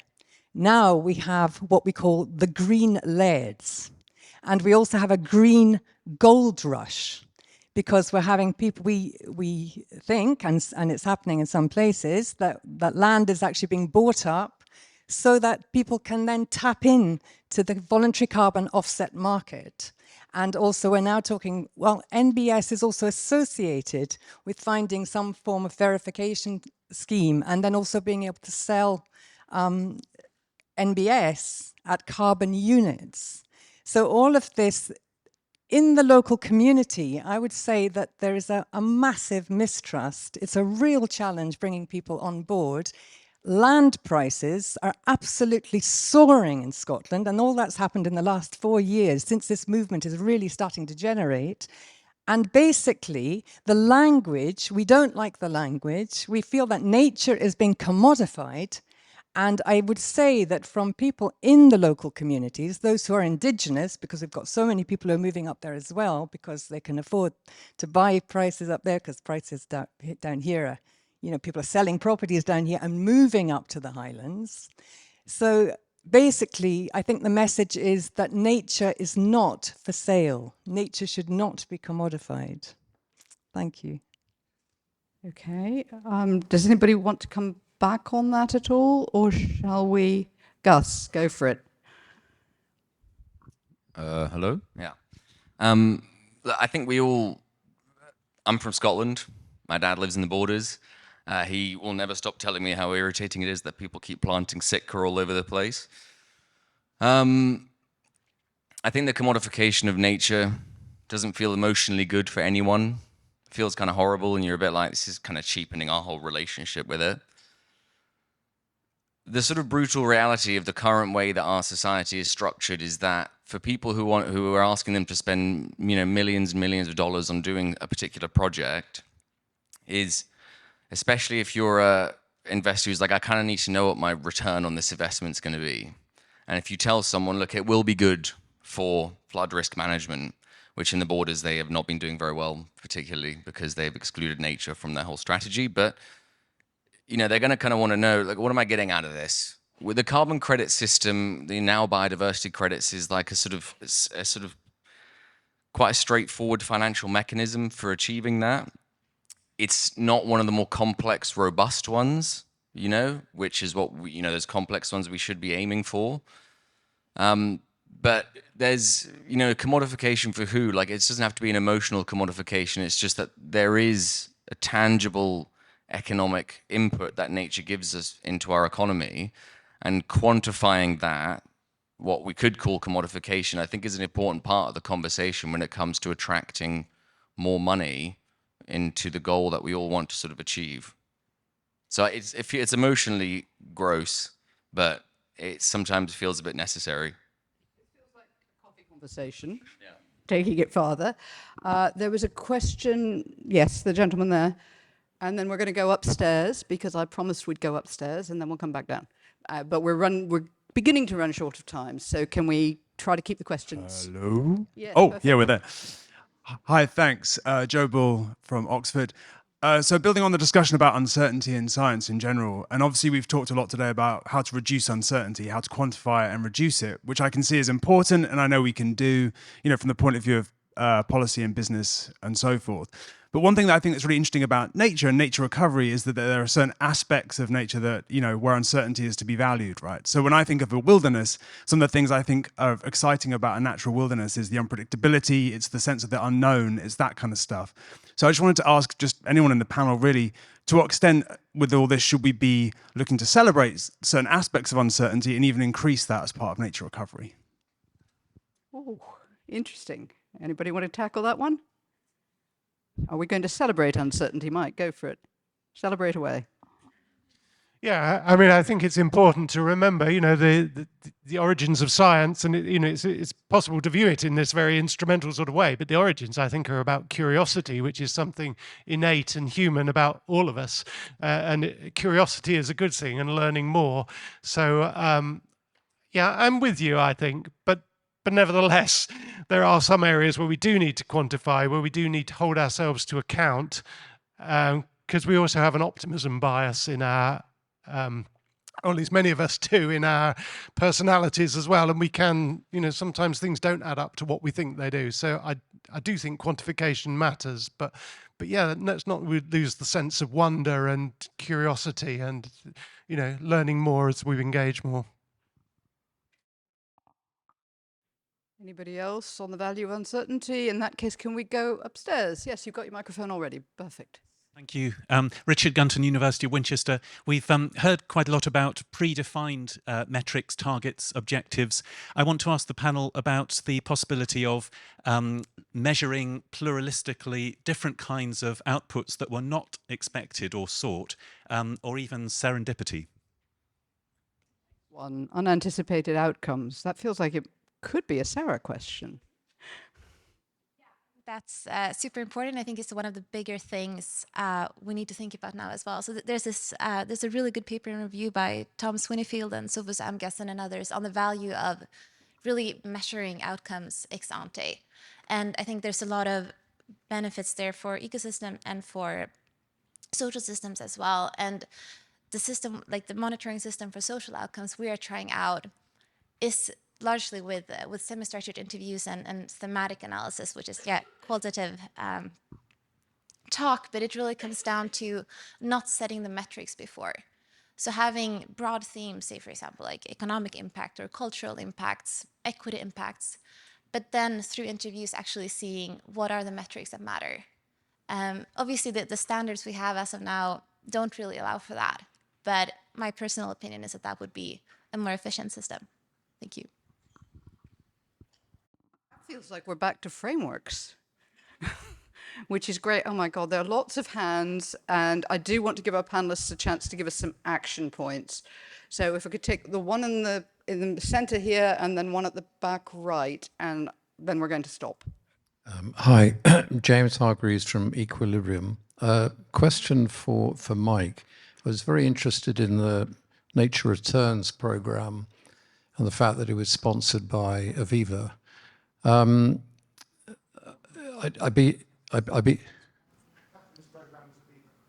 sorry. Well, I'll still ask the question. In that program, were there lessons that you learned from the financial sector and the insurance sector about risk and uncertainty? I'll come in on that. I will then, I think, hand over to Catherine, if that's all right, because the Aviva question is probably relevant. But yeah, so we haven't particularly engaged with the insurance sector. We have had a series of workshops with our local partners to explore their attitudes to green finance and bringing in funding from elsewhere. And I think one of the lessons that's been emerging is actually quite a lot of them are struggling a bit, you know, and actually are, you know, knowing where to start, and, you know, they're quite cognizant of some of the risks around private finance as well. So I think there's, you know, everyone wants to bring in more resources for work they believe in passionately, but I think for some of them, it's quite a slow process and quite difficult. Some others, and I think of Plymouth City Council, who are leading a lot of work there. They've been quite proactive and, you know, really exploring new avenues. But I don't know, as Aviva was mentioned, it is an insurance company. Catherine, your view is probably more relevant on that. Green Finance Institute have just published a really interesting report on the insurance sector. So they're looking at that exact question. How do you build nature-based solutions considerations into risk models that insurance companies that can then start to invest in?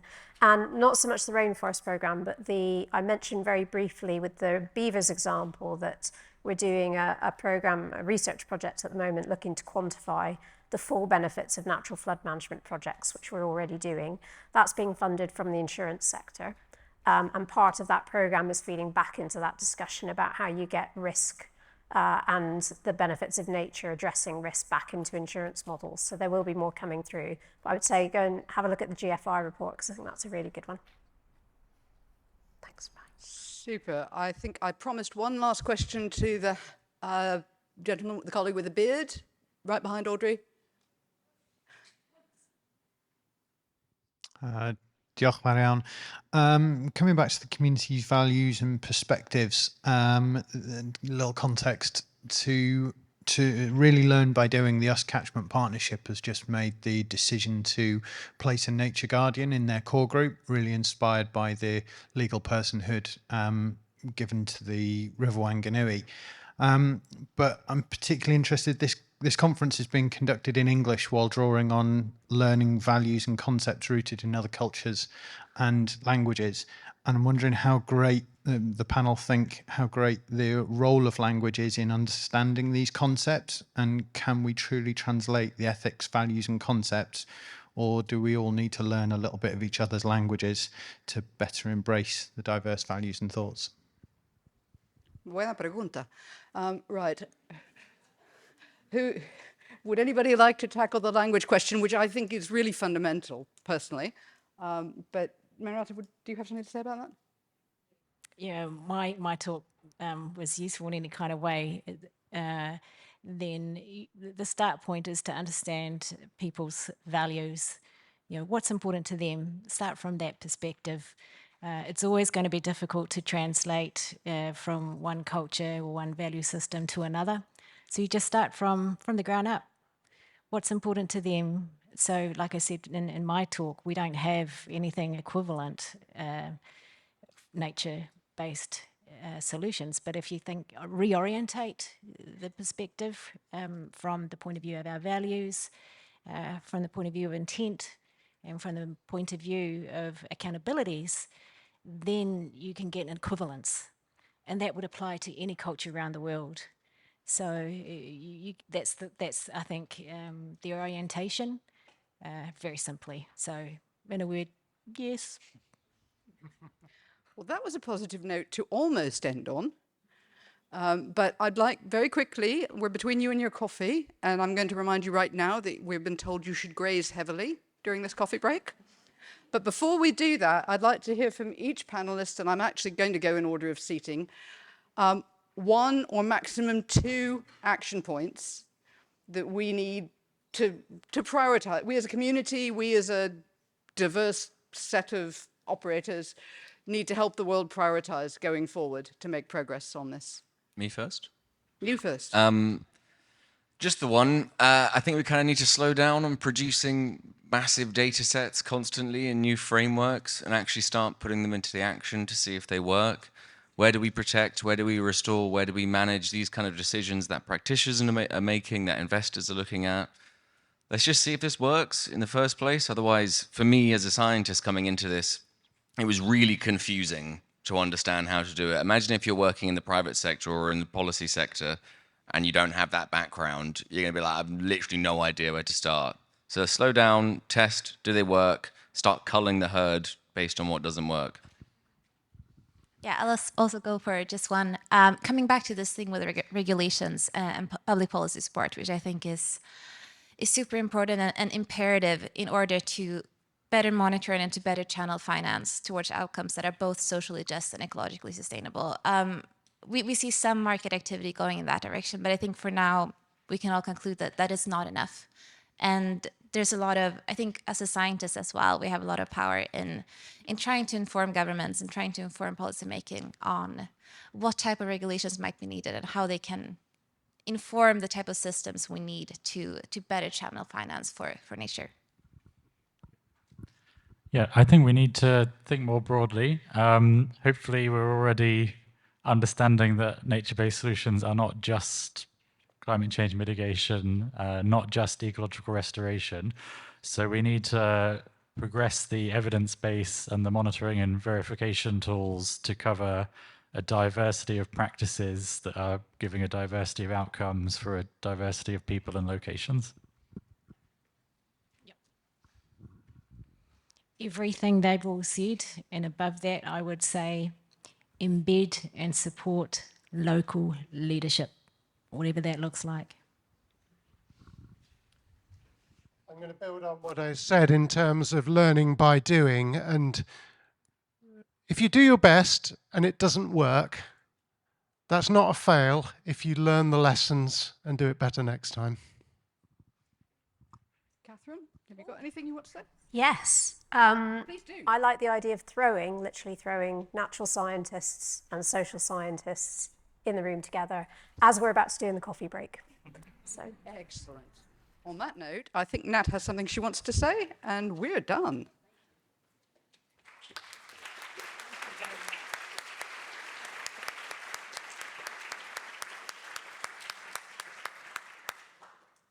Wow, that was absolutely amazing. Brilliant, brilliant session. Well done. Beautiful, beautiful, and very well balanced. A really integrated conversation that hopefully we'll build on in the break. Just wanted to let you know that since you were last in a break yesterday, we've had 2 pieces of artwork installed. One, I Am a Tree by Naini Terena, who visits us from Brazil and would be speaking tomorrow, and one by the artist Jane Frary, who spoke earlier, The Falls of Caledon, which has been installed in the atrium, and that piece was created for this conference. So do in the break, if you feel like a time out from your conversations, go and visit those pieces of artworks. But enjoy your coffee break. We will be starting promptly at 11:40, and do eat a lot, as has already been said. Thank you. Thank you.